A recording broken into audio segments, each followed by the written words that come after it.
சிவாஜி கிருஷ்ணமூர்த்தி இந்த புறம்போக்க பத்தி தான் இன்னைக்கு பேசணும். ஒரு மேடையில நின்று பெண்களை அந்த அளவுக்கு இழிவுபடுத்தி பேசியிருக்கான். விஜய் பிடிக்குதுன்னா பனையூர்ல பங்களா இருக்கு, நிறைய ரூம் இருக்கு, போய் படுத்துக்க, நாங்க என்ன கேட்கவா போறோம்னு கேட்டிருக்கான். இந்த மாதிரி உன் பொண்டாட்டி உன் பொண்ணை வந்துட்டு நிறைய பங்களாவுக்கு ரூமுக்கு அனுப்பிதான் இன்னைக்கு நீ இந்த பதவியில இருக்கியாடா? ஏண்டா பொறுக்கி நாயே?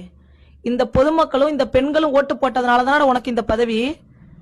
உங்க ஆட்சியிலேயே வந்து பெண்களுக்கு பாதுகாப்பு கொடுத்திருக்கீங்க, உங்க ஆட்சியிலேயே பெண்களை மதிச்சிருக்கீங்க. இதை விடவா பெண்களை கேவலமா பேசணும்? உன் பொண்ணுக்கு வந்து உன்னை பிடிக்குதுன்னா நீ போயிருவே உன் பொண்ணு கூட. உன் பொண்டாட்டி பொண்ணை பேசுனா உனக்கு எப்படி கோவம் வருமோ இதே மாதிரிதான் அவங்கவுங்க குடும்பத்துல இருக்கிற பெண்களை பேசுறப்ப எல்லாத்துக்குமே கோவம் வரும். இவன் பேசுறப்ப உட்காந்து மேடையில சிரிக்கிறாங்க.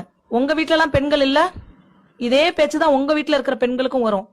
அந்த மாதிரி அந்த இடத்துல பேசுறப்ப கரெக்டான ஒரு ஆட்சி நடக்குது அப்படின்னா அவனை செருப்ப கழட்டி அந்த இடத்துல அடிச்சிருப்பீங்க. எப்படி நீ பெண் இந்த மாதிரி பேசலான்ட்டு. சிவாஜி கிருஷ்ணமூர்த்தி இந்த புறம்போக்க பத்தி தான் இன்னைக்கு பேசணும். ஒரு மேடையில நின்று பெண்களை அந்த அளவுக்கு இழிவுபடுத்தி பேசியிருக்கான். விஜய் பிடிக்குதுன்னா பனையூர்ல பங்களா இருக்கு, நிறைய ரூம் இருக்கு, போய் படுத்துக்க, நாங்க என்ன கேட்கவா போறோம்னு கேட்டிருக்கான்.